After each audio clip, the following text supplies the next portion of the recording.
هموطن عزیزم، این ویدیو رو میگیرم، شاید خیلی ها به من فوش بدن، ولی واقعا دیگه به اینجام رسیده از حرف نزدن. تعارف و تمجید رو بذاریم کنار، با خودمون خیلی راحت حرف بزنیم. الان اسرائیل 3 روز 4 روز شروع کرده این حکومت متوهم داغون درمونده رو اینجوری تحقیر میکنه. اصلا به نظر من بمبارون ایناش مهم نیست، اون تحقیرش مهمه، اون به سخره گرفتن اون همه هارت و پورت مهمه. داره این کارو میکنه. اسم عملیاتش هم گذاشته طلوع شیران. یعنی هر کدومتون یه خورده توجه کنید، طلوع شیران یعنی چی؟ کاملا معلومه داره به چی اشاره میکنه. و نخست وزیر اسرائیل آقای نتانیاهو، نخست وزیر سابقش آقای بنت، شاهزاده رضا پهلوی، همه دارن میگن مردم نوبت شماست، بیایید تو خیابونا رو تسخیر کنید، فریاد بزنید چی میخواید. اسرائیل کارش تموم میشه با اینا که هیچی نبودن، همچین میزنه اینا رو شل و پل میکنه، همونطور که دیدید کارش با اینا تموم میشه، خیالش از بابت اینا راحت میشه، میره پی کارش. اسرائیل که نمیخواد اینجا بمونه، انگلیس و فرانسه نیست اشغال کنه، روسیه نیست که بخواد اشغال کنه، میره پی کارش. همینایی که الان در رفتن، خیلیاشونو کشتن، همینا میان یک شکل دیگه پیدا میکنن، باز با همون حامیه 57 میان یک فرم جدید رو حقنه میکنن بهمون.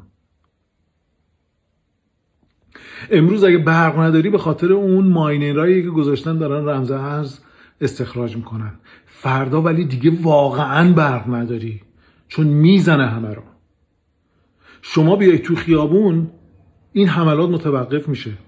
ارتشی پشت شماست، سپاهی پشت شماست، نیروی انتظامی پشت شماست، چون از جنس شماست، چون همشون مثل شما فکر میکنن. اگه 4 تاشون غیر از این باشن، خود همونا پوست از کله‌شون میکنن. شما تعیین کننده اید.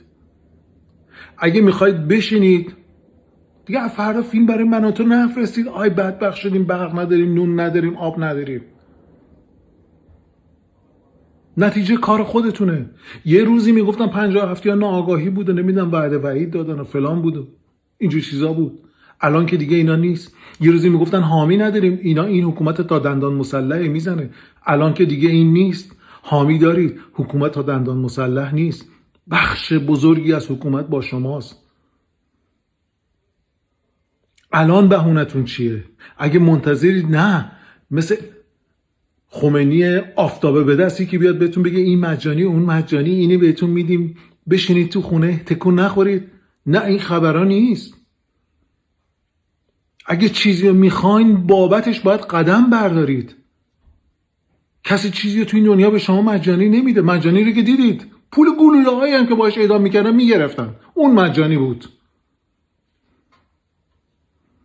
خود دانید اول یه پنجره بود فرصت، الان به وسعت ایران شده یک دروازه. یا این دروازه رو استفاده میکنید یا بسته میشه. به هیچ عنوان دیگه هیچ کاری نمیتونید بکنید. مثل غزه و مثل افغانستان نه برق دارید، نه جاده دارید، نه پالایشگاه دارید، نه آب دارید، هیچی دیگه نخواهد موند و یک سری فشل دیگه میان سر کار. خود دانید انتخاب با شماست. امشب فراخوان شعار شبانه است، بهتره فردا به دنبال فراخوان حضور در خیابونا باشید. بهتره بخواید، اینو برای شما خوبه، برای کل ایران خوبه. همه چی رو نابود کردن، همونطور که گفتن زمین سوخته میذارن.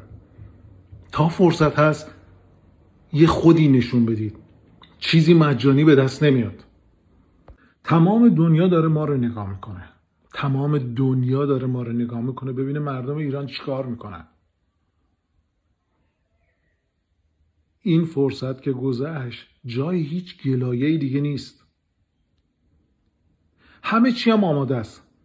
یعنی کسی که تا اینجا رسوندتش، خیلی چیزها رو نمیشه گفت، و نگفتن به شما، ولی تا همین لحظه هم که میبینید اومده عملیات طلوع خورشید، خیلی سازمان ها و ارگان ها تو ایران فعالن. از 57 موندن تو ایران و فعالیت کردن برای امروز. هستن اون آدمایی که بینام و نشونن، بدون هیچ ادعایی تو ایران وایسادن، جونشون رو سالها به خطر انداختن، نیرو تربیت کردن، موندن، ارگانایز کردن، همه چی رو سازماندهی کردن برای این روزا. فقط برای روزی که شما مردم به این نتیجه رسیدید اومدید تو خیابون، آدمایی باشن که مراقب باشن، آدمایی باشن که نظم و ترتیب بدن.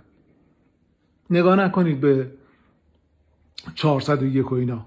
اون جمعیتی نبود که باش اتفاقی بیفته. یه سری جوان و نوجوان پرپر شدن فقط به خاطر اینکه پشتیبان نداشتن.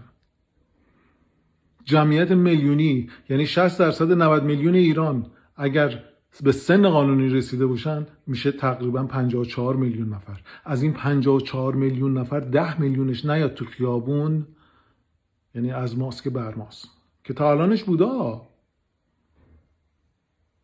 هر چه کنیم به خود کنیم.